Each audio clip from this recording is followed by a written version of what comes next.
Bonjour à tous. Alors aujourd'hui, je vais tout simplement vous montrer comment paramétrer un nœud Monero.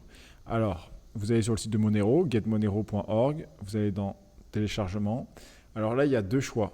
Il y a soit les GUI ou CLI. CLI, c'est Command Line Interface. C'est pour le wallet sous cette forme-là que vous voyez apparaître à l'écran avec des lignes de code.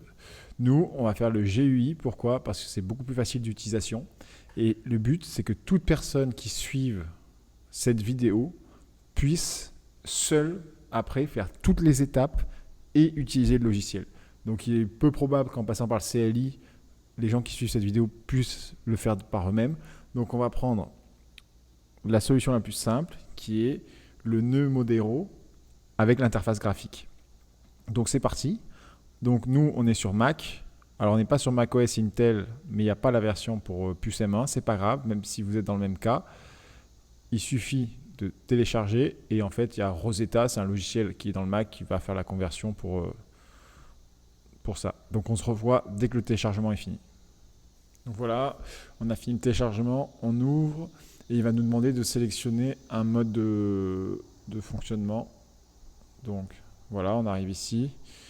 Continuer. Alors vous avez trois modes. Soit en fait c'est juste l'interface et c'est pas vous qui stockez la blockchain mais ça permet d'utiliser directement et très facilement. Soit vous avez le mode simple où ce coup-ci vous téléchargez la blockchain mais si elle n'est pas à jour, vous utilisez un nœud extérieur. Soit le mode avancé, vous avez des options en plus et vous utilisez la blockchain que vous téléchargez. Si elle n'est pas à jour, il faut attendre qu'elle se termine. Alors le mieux, ce que je vais faire après, moi je vais utiliser le mode avancé, tout simplement parce que le but c'est de n'utiliser que son nœud et de passer les transactions soi-même sans dépendre d'un tiers de confiance. Alors là, ce qu'on va faire ensemble, nous, ça va être le mode simple Bootstrap parce que c'est quand même le plus facile. Donc on comprend et en fait on explique dedans que le fonctionnement où en fait quand c'est pas à jour, on demande à un nœud à jour de passer les transactions. Next. Alors, comme à chaque fois maintenant, si vous avez commencé à regarder des vidéos, create new wallet from hardware, ça on le fera pour Trésor Ledger. Create a new wallet, là ici avec ce logiciel. Open a wallet from file, c'est recovery. Et là, c'est recovery en rentrant les passe-phrases. Vous savez, ces phrases avec ces suites de mots. Donc, nous, on va partir de zéro et on va faire ça ensemble. Create new wallet. Wallet system T. Next. Ok. Donc ça, maintenant, on commence à être au courant de comment ça marche. 25 mots ici, pardon, à copier. Donc moi, c'est un wallet test, hein, donc je vais les stocker à l'arrache, il n'y a pas de souci. Donc là, on se retrouve, j'ai écrit la phrase, il me demande de vérifier quelques mots, donc semify.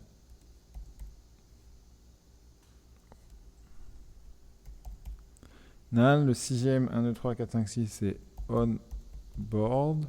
Le 12e, 1, 2, 3, 4, 5, 6, 7, 8, 9, 10, 11, 12.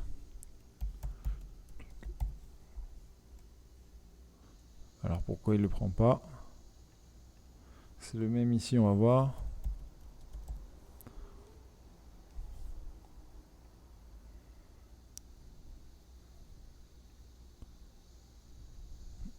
Vous voyez, ce passage-là, je ne vais pas le couper au montage, parce que c'est important que vous voyez pourquoi on vous demande ça. Parce que j'ai fait une énorme erreur, c'est que j'ai tapé lukewarm et pas lukewarm.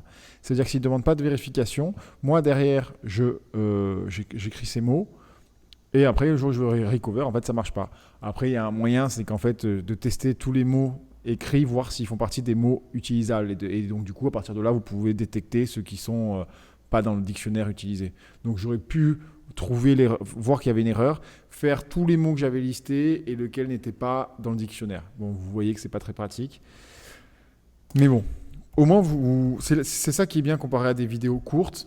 C'est que vous voyez étape par étape et tous les problèmes qu'on peut rencontrer. Donc ça, vraiment, pour quelqu'un qui, derrière, veut le faire soi-même, c'est vraiment la meilleure chose qu'il puisse y avoir. 5, 10, 11, 12, 13, 14, 15. Tout. Voilà. pyramide. Et c'est très bien aussi que je laisse les vrais mots, comme ça vous voyez vraiment comment ça marche. Il n'y a pas juste du contenu court qui vient vous expliquer, ouais, on fait ça, on télécharge, on le met en route. Oui, d'accord, c'est bien, mais quelqu'un qui veut se lancer, il faut bien qu'on lui file un coup de main, quoi. Donc là, je vais mettre un mot de passe bidon, hein, bien sûr. Je vais même le noter ici. Est-ce qu'ils acceptent 4 caractères? Oui. Wallet name, il me dit où est-ce qu'il est inscrit. Ok, créer wallet. Ok, password. Ok, c'est parti.